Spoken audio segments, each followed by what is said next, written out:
I'm the oldest, I'm the strongest, I'm the smartest. No, these teammates!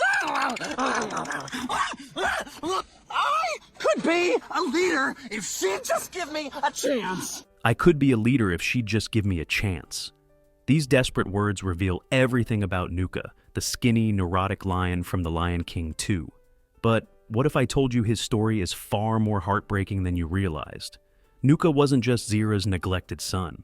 He was rejected from the moment he took his first breath by his own father, Scar himself. When Scar claimed the throne, he thought his days of living in Mufasa's shadow were over. But reality hit hard. The lionesses remained loyal to Mufasa's memory, and Sarabi continued to reject him.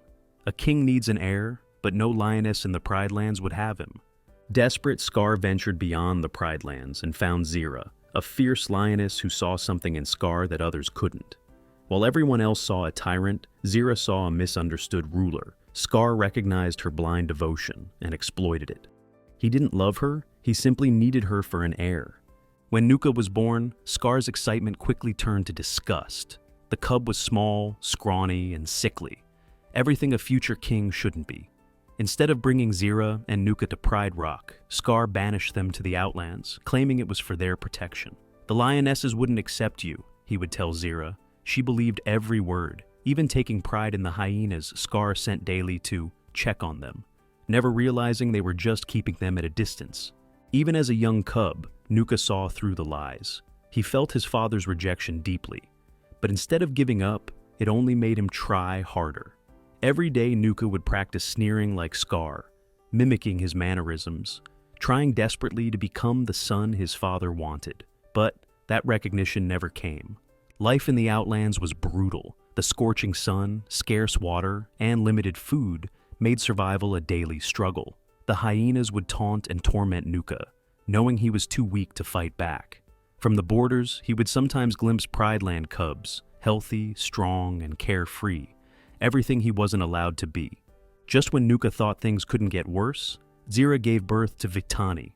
Unlike Nuka, she was born with a fighter's spirit. Even as a tiny cub, she had sharp eyes and fierce determination that immediately caught Zira's attention.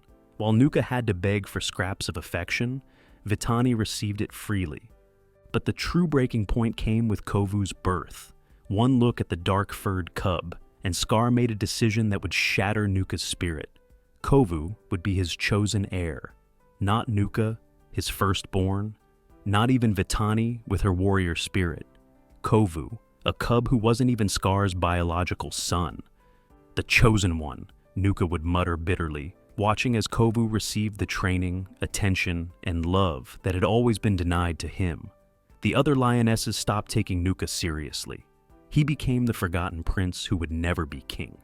Then came the news that changed everything. Simba had returned and defeated Scar. The lion Nuka had spent his entire life trying to impress was gone, without ever acknowledging him. Zira, consumed by grief and hatred, twisted the narrative. Simba murdered Scar. He stole the throne that rightfully belongs to Scar's heir. Any hope Nuka had of escaping Scar's shadow was extinguished. After being officially banished as outsiders, Zira's sole focus became preparing Kovu to fulfill Scar's wishes. Years passed, and while Kovu grew stronger under Zira's intense training, Nuka withered in the shadows. Not part of the plan, merely a tool to be used when needed. Zira's plan was calculated. Use Simba's love for Kiara as his weakness. Kovu would save her from danger, earn Simba's trust, and then strike. To create that danger, Zira sent Nuka and Vitani to set fire to the grasslands during Kiara's first hunt. For Nuka, it was a chance to finally prove himself useful. But while Kovu did rescue Kiara and gain entry to Pride Rock, he did something unexpected. He fell in love with her and questioned everything Zira had taught him. When Zira learned of Kovu's wavering loyalty, she orchestrated an ambush. As Simba and Kovu walked together, Zira attacked. Kovu, caught between two worlds, froze. Simba, injured, fled up a pile of logs. That's when Nuka saw his chance to finally make his mother proud. While Kovu stood paralyzed, Nuka pursued Simba up the unstable log pile. "This is for you, mother," he cried, his eyes wild with determination. For once, Nuka was winning, about to accomplish what even Kovu couldn't. but the log shifted. Before he could react, the entire pile collapsed.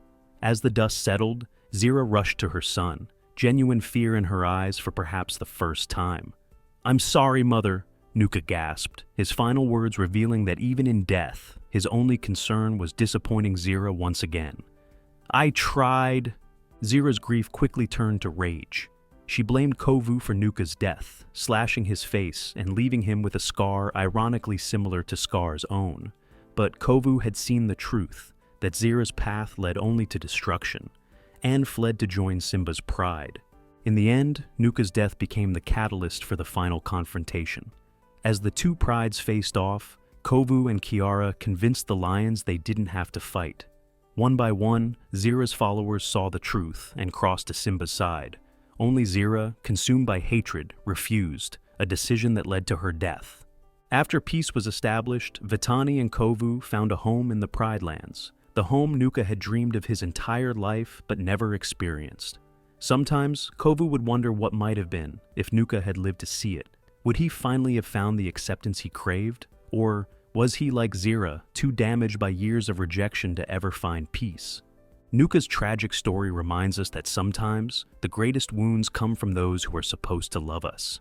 His entire life was shaped by rejection, first from Scar, then from Zira.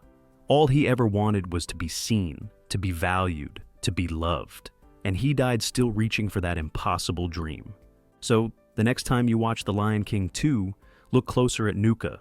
Behind those neurotic mannerisms and desperate attempts to please, there's a lion who never had a chance from the beginning. And maybe you'll see what Scar and Zira never could, that he deserved better. What do you think? Could Nuka have been a good king if given the chance? Would he have followed in Scar's paw prints, or broken the cycle to become something greater? Let me know in the comments below. And if you want to see an alternate version where Nuka's jealousy takes an even darker turn, check out my video about what happens if Kovu had killed Simba. Hit that notification bell so you don't miss any upcoming videos about characters whose stories deserve to be told.